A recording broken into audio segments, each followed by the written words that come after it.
Let's check out chapter 78. In the first half, Baoyu writes a poem called The Song of the Valiant Female General at Jia Zheng's place and then leaves. The second half is about the infatuated young master creating a funeral eulogy called the Lotus Goddess Eulogy. In China there is a distinction between whether an elder person writes the eulogy and how the eulogy is named. Here for simplicity's sake, we will just call it a eulogy. So, Baoyu wrote the Lotus Goddess Eulogy, and we read this part from the book. Everyone else didn't have much to say, just saying good night and going to bed. But Baoyu was filled with sadness. When he returned to the garden, he suddenly saw the lotus flowers on the pond and remembered the maid saying that Qingwen had become the goddess of the lotus. It made him feel happy again. He looked at the lotus flowers and sighed, then he thought that Qingwen hadn't been properly mourned before her tomb. So why not mourn for her in front of the lotus flowers? Wouldn't that be a fitting tribute? It would be more unique than the usual practice of mourning at the memorial ritual. After thinking about it, he wanted to perform the ritual, but then he stopped and thought, I shouldn't rush things. I need to dress properly and have all the necessary offerings to show sincere respect. Then he thought about creating a special scene, something extraordinary and unrelated to the ordinary world, so that it wouldn't disappoint the two of us. This shows that Baoyu sees Qingwen as someone like himself. Later on, he started thinking about how to write this eulogy. These thoughts show Chao Shuoqin's literary ideas. Earlier, it was mentioned that the value of the items used in the ceremony reflects the sincerity of the heart. That's one aspect. Another thing is that the eulogy should be unique and not follow the same old patterns. It shouldn't be a superficial piece, but a heartfelt expression with tears and sorrow in every word and sentence. It's better to have less fancy language but more genuine grief, rather than focusing on making it sound beautiful at the expense of real sorrow. Right on. Baoyu thinks. How should he write this eulogy? It's definitely a piece of literature, but what are the principles of literary creation? It's not about chasing after fancy language, that's just pursuing superficial beauty. Instead, it's better to have less fancy language but more genuine grief. Maybe the words and phrases in the piece one writes might have flaws, but the emotions must be fully expressed. What's the worst kind of artwork? One that's perfect but lacks emotions. The greatest works of art often have flaws and imperfections. But what do they have? Visible emotions. Some people have talked about Zhang Daqian's paintings. They say his paintings are flawless and he has great skills, but they lack true creativity. On the other hand, there are artists like Li Kukin and a few others whose paintings may have some flaws, but they are truly remarkable creations. What drives this creativity? It comes from genuine emotions that need to be expressed through art. Baoyu also thinks the same way. He wonders how he should approach his writing. Eventually, he writes his words in a particular style, the first half in parallel prose. You know what parallel prose is, right? It's when you write in a structure of 4-6 sentences. Do you remember a famous piece of parallel prose?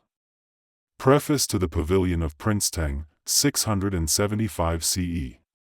That's when parallel prose reached its peak. But later, during the Six Dynasties period, it declined because it focused too much on flowery language.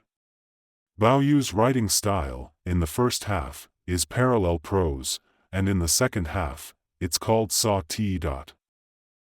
Sa-Ti, also known as Chu-Cit, originated from the state of Chu during the Warring States period. The most famous work is Li Sao, written by Chu Yuan, 4th century BCE, which is considered the best example of this style. That's why it's called Sa-Ti. Chu-Cit broke away from the style of the Book of Songs, 11th century to 6th century BCE, which mainly consists of 4-character lines. It has flexible sentence structures, skillful arrangement, creates a certain atmosphere, and has a rich imagination.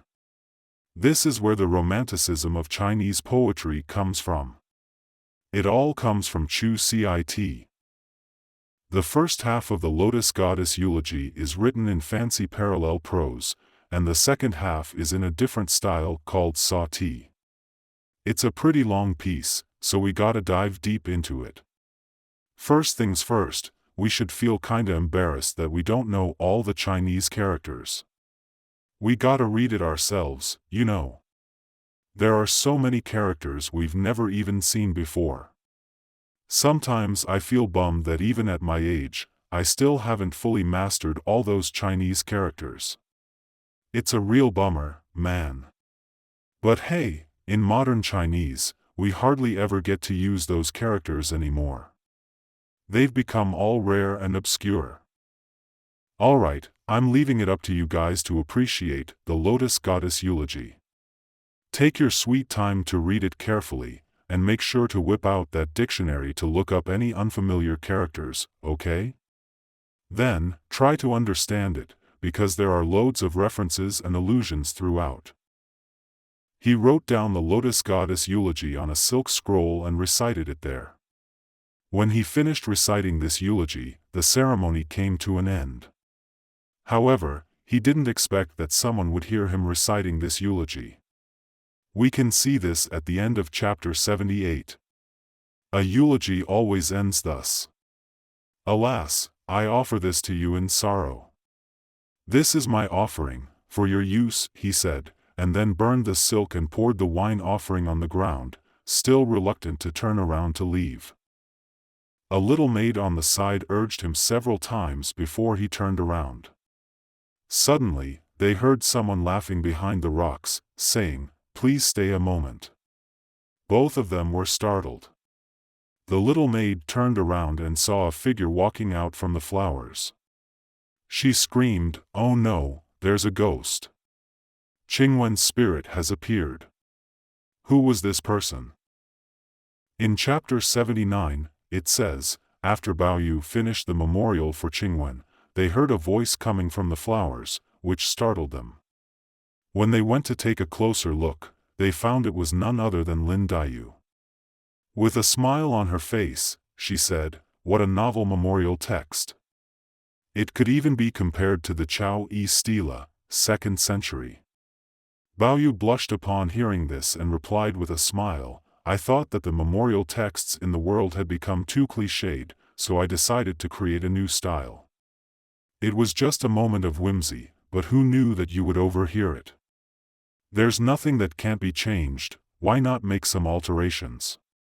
Daiyu asked where the original manuscript was and wanted to read it carefully.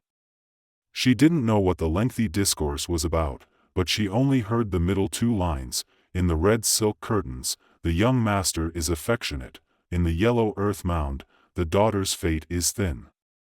She particularly heard these 2 lines. The meaning of these 2 lines is good, but the red silk curtains are a bit too cliched. Why not use a real-life material? Why not use it? Baoyu eagerly asked what the real-life material was. "Now the madder gauze curtains hang behind my windows, why don't we speak of the young master's amorous affections under the madder gauze window?" Baoyu exclaimed in admiration, "That's excellent, truly excellent. You are truly clever and come out with it."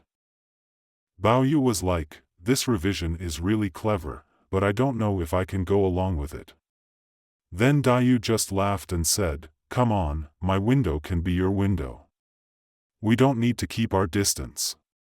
Back in the day, even people from different families and strangers on the road could share stuff and be cool with it.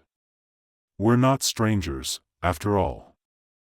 So, Baoyu grinned and said, "When it comes to friendship, it's not about sharing stuff or comparing who's got what.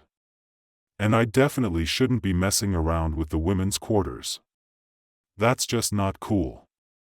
I don't want to say I'm under the madder gauze window, so how about we change it to under the madder gauze window, the young lady is affectionate, in the yellow earth mound, the maid's fate is ungenerous."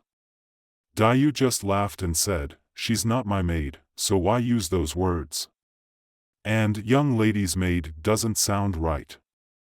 I'll say it when my Zizhuan dies, not before." Baoyu was like, "Why are you cursing her again?" And Daiyu was like, "You're the one who wants to curse her, not me." Then Baoyu was like, "I've got another line now. This change works." So, he changed it to, "Under the madder gauze window, I had no fate, in the yellow earth mound, why is your fate so ungenerous?" Is that okay? We've talked about the foreshadowing thing in Dream of the Red Chamber, right? Daiyu's expression changed when she heard this, but she didn't show it and quickly nodded with a smile, saying, "Yeah, that's a good change. Let's not mess with it anymore. Let's go do something serious." When Daiyu heard this change, she felt uneasy. This is a bad sign. So, Qingwen's death is like a preview of the tragic love story of Baoyu and Daiyu. Qingwen has become like a shadow of Daiyu.